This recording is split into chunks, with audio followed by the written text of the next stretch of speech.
We turn now to a new report underscoring the struggle many Canadians face with high food prices. Food Banks Canada found nearly half of those surveyed feel worse off than last year. It also looked over the latest StatsCan data from 2022 and found that 7 out of 10 provinces failed in terms of their food security and poverty approaches, while 3 provinces either worsened or remained stagnant from last year. On a national level, they graded Canada an F for its food security status. This is an issue that saw heightened debate in the House today. Canadians are hungry. Literally, according to the Food Banks Canada report, 50% of Canadians say they're worse off than a year ago. Why is it that Canadians who can't feed themselves have to keep feeding his morbidly obese government? It would be slightly more credible to hear the Conservatives concerned about the challenges Canadians are facing if they hadn't stood and voted against more spaces in childcare. They've also stood against our school foods program that's going to help 400,000 more kids across the country. Kirstin Beardsley is the CEO of Food Banks Canada, and she joins me now. Kirstin, it's good to speak with you again. Thanks for taking the time today. Thanks for having me. These numbers, not great. They're pretty alarming, but they're also a couple of years old. They're based on 2022 StatsCan data. What can we extrapolate on what the situation looks like in 2024? Well, some of the data is based on our polling this year, but we at Food Banks are seeing folks at our doors in record numbers. So we expect that when the federal data comes out for right now, that we will see an increase again. We are seeing, and I must say I get tired of saying this, the highest level of food bank use in Canadian history. And we really are the canaries in the coal mine. We see folks through our doors before they show up in this data. So I expect things will look a little bit tougher before they start to get better. Right, because since these numbers were collected, as rough as they were, we saw really high inflation. I know it's starting to bend down, but those price increases are baked into the system. And as you say, last year saw the highest ever reported food bank visits, reaching almost 2 million. You work with more than 5,000 food banks across the country. What are they saying about the demand so far this year? The word I'm hearing most often right now is that it's unsustainable, that food banks aren't meant to absorb a rate of growth that we've seen. So we're at 50% over 2021 numbers. And I don't think that it's, what I think also it's incongruous as a country for us to think that it's food banks that are being the ones who are resolving this issue. So unsustainable is really where we're at. We can't continue to absorb this number of new clients. We'll meet the need, but really it requires government action, and we're not seeing enough of that right across the country. Okay, I want to get to that in a second, but just what is your sense of the cause behind the statistics? Because this is widespread, right? It's not localized in any one area. Is it the rising cost of food? Is it the lack of government support? Like, what is the thing that is primarily driving this? So we have to remember that food bank use was elevated before this crisis. So there is an ongoing, persistent issue of a stagnant social safety net that doesn't move people out of poverty quickly enough. And then what we're seeing layered on that really is that the costs just aren't matching the incomes that people have available to them, whether that is through social assistance, whether that is through income supports and benefits, or right now what we're seeing is a growing number of people with employment income. So their incomes aren't stretching far enough. They simply don't have enough money at the end of the month to pay their rent and pay for food to put on the table for their kids. So far too many folks are stopping at the end of work on their way home at the food bank rather than the grocery store. So you heard the clip we played beforehand. This was an issue in the House of Commons today. Obviously, the opposition Conservatives trying to pin the responsibility for this on the federal Liberals. But social assistance rates, for example, are paid by provincial governments. You said earlier there's a lack of government action. I mean, where is the biggest lack of action, and what do you need to see? Well, there's a lot of places, there are a lot of opportunities for governments to take action. And what buoys me a little bit in all of this is that there are some jurisdictions, some provinces got better scores on legislative action. The federal government got a C, so it's not terrible. But what we really need to see federally is, we saw the budget, there were investments in housing. Those will be felt over the long term.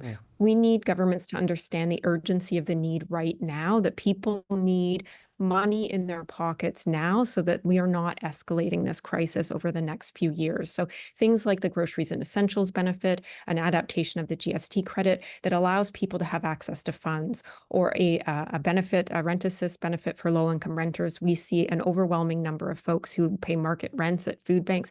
So those are solutions that will allow folks to get through these tough times, even if they're sunsetted as inflation comes down, while we make investments like we've seen federally and in a few provinces around long-term things like housing, like the school meal program and pharmacare and dental care and the like. Right, because a lot of those, while they will be helpful, there is a lead time on those. There's a lag before that shows up, certainly in the indicators, and things like the Canada Child Benefit are already baked into the system, and that is still unable to meet the need that's out there. But is it only the federal government, or what can Ontario do? I'm here in Ottawa. What can Quebec do? What can Nova Scotia do? What can provinces do right now that isn't being done? Right. So provinces really have an opportunity. Like you said, social assistance is a provincial jurisdiction. So social assistance is an area where we think all provinces could take a look, make sure the benefits are adequate for folks, make sure that they're indexed appropriately to rising costs so that people aren't falling further and further and further into poverty that they can't dig themselves out of. Provinces also need to have housing plans, affordable housing plans, and many of them don't. So taking action on making sure that there's enough affordable housing. And the third thing we're recommending provincially is have a plan. Commit to your constituents that you are taking poverty seriously, you're taking the affordability crisis seriously, put in place a poverty reduction plan like we've seen Newfoundland and Labrador did just this last year, and set targets and hold yourselves accountable, because this isn't an issue that's affecting 2 to 5% of the population. This is affecting, almost half of the population right now, and governments can't afford not to take it seriously and pay attention. You said this is a problem that's been around for a while, the increase in food bank usage, the over-reliance on food banks, and that was before we sort of saw the runaway rents and the 11, 12, 13% monthly inflation increases in food. We're seeing relief, at least on the food now. The rate of increase has slowed down, and in some areas it's decelerated. Prices are starting to come down. Is that making any difference, or is the baked-in price increases just so large it can't solve the problem? Look, everyone needs a bit of relief on their monthly expenses. But what we're seeing, the folks who go to food banks, it's not going to be a 1% decrease or a small decrease. It's going to make the difference between, whether they need the food bank or not. And so, and like you said, this is not just it didn't start with food prices. We're dealing with decades of neglect of our social safety net, heading into the pandemic, heading into the affordability crisis. We were already at elevated food bank use. And so we need to see measures that don't see this as a short-term blip, but rather address the long-term systemic issues that will solve food insecurity once and for all. And we'll see, finally, food bank use come down. Well, Kirstin, just as a final point, I mean, long-term food insecurity, like that is the goal, to have long-term plans to deal with it. But you've said the situation right now is unsustainable. So how long do you think the food bank system in Canada can keep this going before the demand just outstrips what you can provide? I have to remain hopeful that we won't get to that point, but I will say that I am concerned about the food banking system. We weren't built. I mean, how many industries could absorb a 50% increase and a continuous increase and increases of new clients continuously in our system? So I have to remain hopeful that we won't get to the point where the system isn't able to meet the need. But the only way we'll do that is if governments take action. And right now we are asking governments, pleading with governments to feel the urgency we feel and implement policies that are going to help people get out of the situation that we're currently in. This reminds me of conversations we have about healthcare, that everyone has to go to the emergency room because they don't have a family doctor, and the food bank is the emergency room. It's because you can't afford to go to the grocery store. And it feels like it's resources, priorities, and will is what's kind of required here. Exactly. And I think, one of the things that makes me hopeful is just the amount of attention that's being paid and the depth of need being felt by everyday Canadians. It is, as I said, an unavoidable issue for any government that wants to survive, because people are really feeling it. And I have to say, I am very hopeful, because I do see some momentum across the country at the provincial, even the federal level. Their legislative progress was a C. So I don't have I can't indulge in cynicism because the issues are too important, but I am hopeful that we'll get our act together as a country and make the changes needed. Kirstin Beardsley, CEO of Food Banks Canada, thank you so much for your time today. Thank you. A new report from Food Banks Canada paints a dire picture of poverty and hunger in Canada, saying food insecurity has reached alarming levels across the country. We are seeing, and I must say I get tired of saying this, the highest level of food bank use in Canadian history. And we really are the canaries in the coal mine. We see folks through our doors before they show up in this data. So I expect things will look a little bit tougher before they start to get better. The rising use of food banks over the last 2 years dominated question period today as opposition MPs seized on this new report. Canadians are hungry. Literally, according to the Food Banks Canada report, 50% of Canadians say they're worse off than a year ago. 25% are in food insecurity. Why is it that Canadians who can't feed themselves have to keep feeding his morbidly obese government? We announced the National Food School program in the budget, and just after question period today, the Conservatives have an opportunity to vote in favor of that National School Food program and other initiatives that are going to help hundreds of thousands of kids across this country, and indeed millions of Canadians with the high cost of living. This report comes as a new Leger poll says 18% of Canadians or their family members have joined a boycott of Loblaws over rising grocery prices. So what are the political risks if more Canadians continue to struggle with high food prices? Going to bring in the Power Panel to talk about that. Amanda Alvaro is a former Liberal Party communication strategist. And here with me in studio, Jordan Leichnitz is a former NDP strategist. Tim Powers is a former strategist for Conservative parties. And Sherelle Evelyn is the managing editor of The Hill Times. Good to see you all, gang. Amanda, it was interesting. Pierre Poilievre very clearly trying to pin this on the Prime Minister and his government. Kirstin Beardsley, who we spoke with, though, from Food Banks Canada, says there's really a call for action for governments right across the country. If they don't act on this, provincial and federal governments, what are the implications here politically for people? Well, and you saw it in the report. And the report, while alarming, is not surprising, right? We've been watching, and I think the CEO said this. She said, I'm getting tired of having to share these stats, these alarming stats. I think there was 25% of young people aged 18 to 24 had used a food bank between January and April. It's just beyond. So I think, it's not surprising the way that Poilievre went after the Prime Minister. I did think that the Prime Minister's response was the right one, and that was to turn it back on some of the programs that have been introduced either through the budget that have to be voted on, like the National School Food Program, but also other programs that have already been announced, ones that the Liberals keep asking the Conservatives whether or not they'll cut: the dental program, childcare, pharmacare. So politically, I think this is the line that you'll see from the Liberals. There's a lot of social programs that are in play, that are designed to make a cost of living difference for people, to make things more affordable, to put money back in people's pockets, but also programs that are net new, like the National Food Program to feed 400,000 more kids. Will the Conservatives vote against those programs? Will the Conservatives put those programs on the chopping block? But, Jordan, while this all plays out, people are still hungry, right? I know the government has announced things like the school food program that Amanda highlights, but that's not going to get going until school gets going in September. Is there a risk in just sort of trying to do the political blame here? Mr. Poilievre talked about the obese government, and really what the food bank people are calling for is kind of more government to do more stuff to help deal with it. Yeah, absolutely. And I think that one of the things that really strikes me here is that when you look at the things that the Liberal government is claiming, and that they've done, these are almost all things that they've been dragged to doing by the NDP. And I think Jeremy does deserve some credit here for really putting the issue food insecurity and particularly grocery prices on the map in this session of Parliament. And you saw him doing that again today.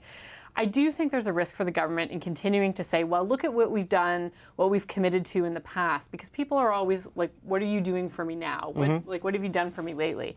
And so I think that the fact that, for example, on grocery prices, which so obviously food bank usage is one very acute form of food insecurity, but beyond even that, you're now the issue of grocery prices is impacting almost all Canadians of all walks of life. And so that issue, the fact that what the Liberals have been doing to address that, the code of conduct has really largely not been effective so far. They haven't been able to take a really strong hand with the grocers. And I think, when you look at some of the statistics that you've seen around who people hold responsible for some of these high prices, they are looking at these companies. They are looking at companies like Loblaw, who have doubled their profit margins in the last 5 years. And people would like to see, I think, some stronger measures. So there's a vulnerability there, I think, on the part of the Liberals that what they've put in the window, mostly they've kind of had to been dragged to do, and then is also not enough and is not really impacting enough people urgently enough that they would get credit for it. But Tim, when we talked to Kirstin Beardsley, and she said one of the big things people are struggling with is they're paying market rents.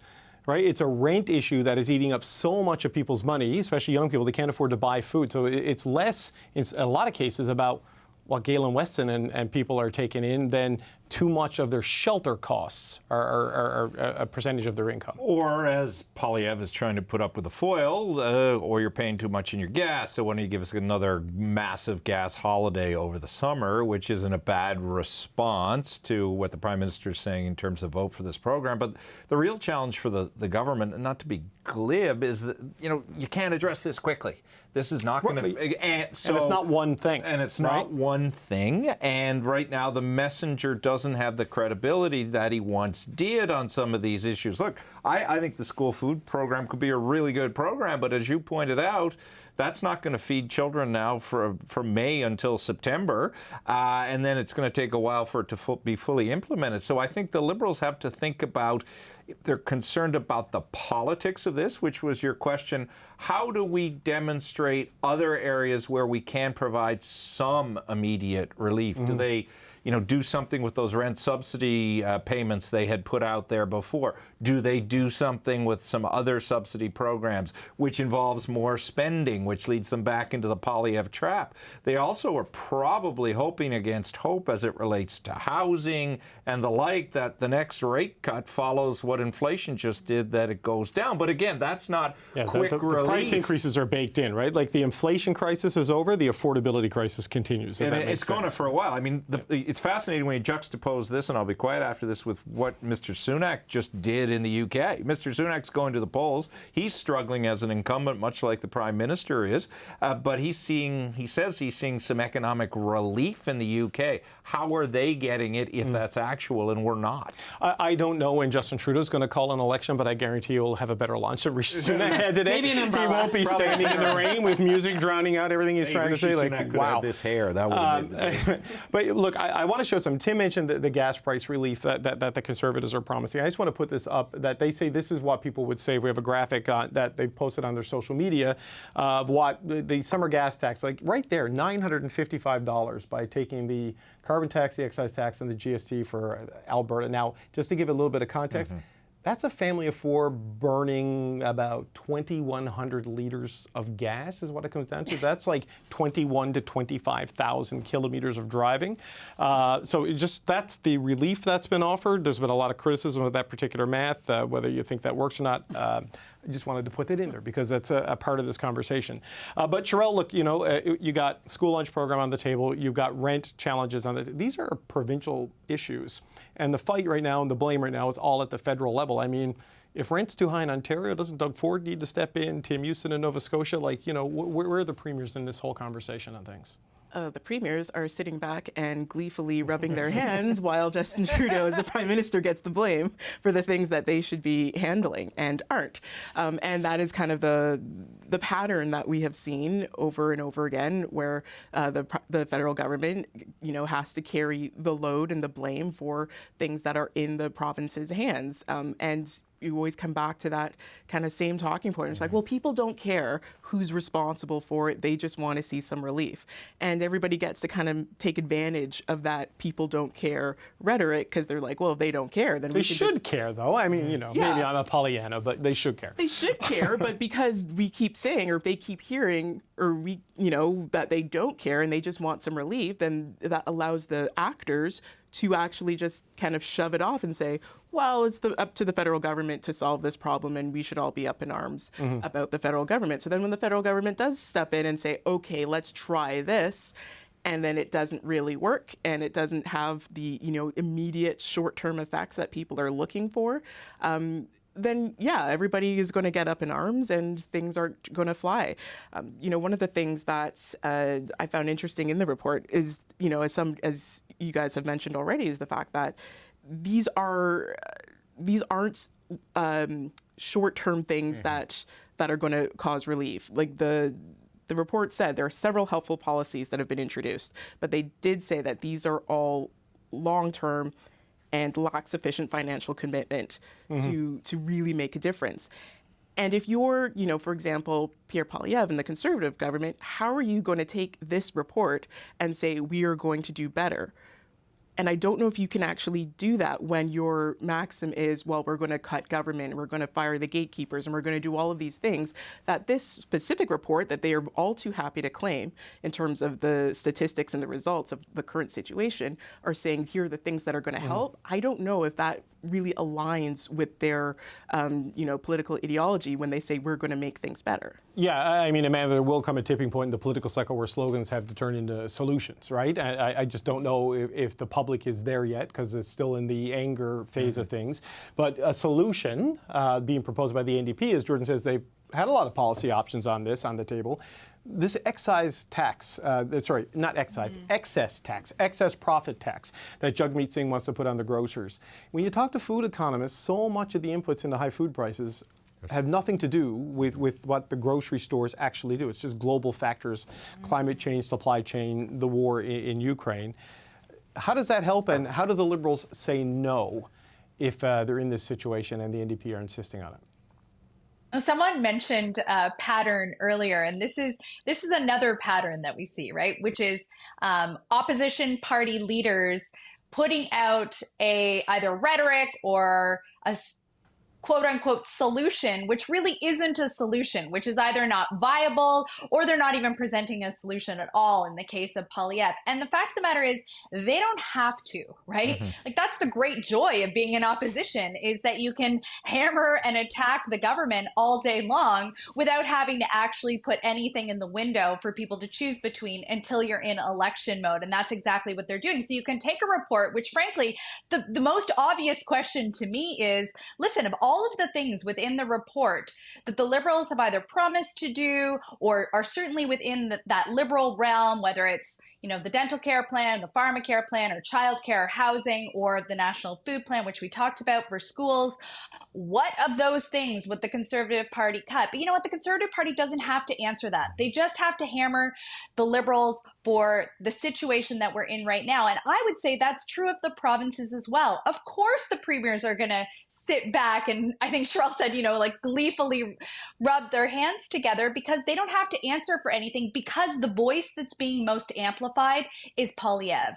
The opposition party leaders in the provinces aren't doing a good enough job to point the finger at the governments in those provinces and ask them what they're going to do to help residents and individuals in the province. Everyone is pointing their cameras at Poilievre, and he has the spotlight right now. Yeah, I have a lot of theories about what's happening in my industry and the collapse of media, but like what's happening in provincial legislatures is something I don't think we talk enough about. But that's another topic. But Jordan, on this, okay, Pierre Poilievre and the Conservatives, they don't need to propose anything. Jagmeet Singh is, as you know, I don't want to say junior partner in a pejorative sense, but in the confidence and supply agreement, they are the smaller partner in it. How does this play into it? What is the value of a windfall tax, as they're saying, in terms of actually people feeling it when they fill up their grocery baskets? Well, I think it does a couple things. For one thing, it sends a strong signal to the industry that any kind of profiteering is unacceptable. And when we do see profit margins growing so significantly over such a short period of time, there's legitimate questions to be asked about what's driving that. And so the good news is for those companies, if they're not making a huge excess profits, then they won't be hit by the tax, right? But that is money that can then go into other priorities like the school food program, like things like the grocery rebate that can go right to people who most acutely need help getting food. So I think in that way, it's an elegant solution that he's putting forward. And politically, I think it's also a very smart move, because if the Liberals want to go out and argue against that at a time when vast majority of Canadians think that these large grocers are the ones soaking them every time they're going out to do their groceries on a Saturday, it's not a winning political fight for the Liberals either. Well, I didn't want to interrupt Jordan. The Liberals might disagree with that, but I'm happy to. I mean, I was going to say, you were contorting there off camera. I could feel it. So sick of everything being taxed, David. It's killing me in more ways than one. But the problem with the excess profit tax as laid out in reality is it doesn't mean you get new entry into the market, which people think will bring down prices because there'll be more options. It doesn't make... It's a tough one. I know, but there is the perception that all of a sudden, well, you know, if the landscape was more competitive, then you'd have more people in there. It's not going to spring up new local grocers where prices may be different. It's not going to change the price of produce. It's not going to change the supply chain. It may, as Jordan says, produce some revenue to help subsidize things, but that's only temporary relief for the bigger structural problems. So Mr. Singh, a bit like Mr. Poilievre, can propose this, knowing that the government has to look at the reality of the system, and they know that would be problematic to the system. What kind of message does it send to the broader corporate environment? Then, you know, Canada still, if it's going to pay for everything for all of its citizens, still has to attract business and enterprise here, and this sort of thing, whether people like it or not, dissuades companies. Yeah, the new entrant, by the time they came in and set up their distribution network, their supply chains, transportation networks, you got to wonder if it's viable for them and whether it actually gives you relief. Okay, we're out of time. I will give you a quick last word, Sherelle, before we take a break. Well, I'd say it'd be interesting for any political leader in any political party to come and kind of say heavy-handedly, this is what we were going to do to interfere with anybody's business. Yes, we can change the structure, we can change the setup. That's not to say that there aren't things within like the legislative framework that we can work with. But for the way things are set up now, it is very interesting to have any political leader to come in and say, definitively, we are going to change your business model and you're going to like it.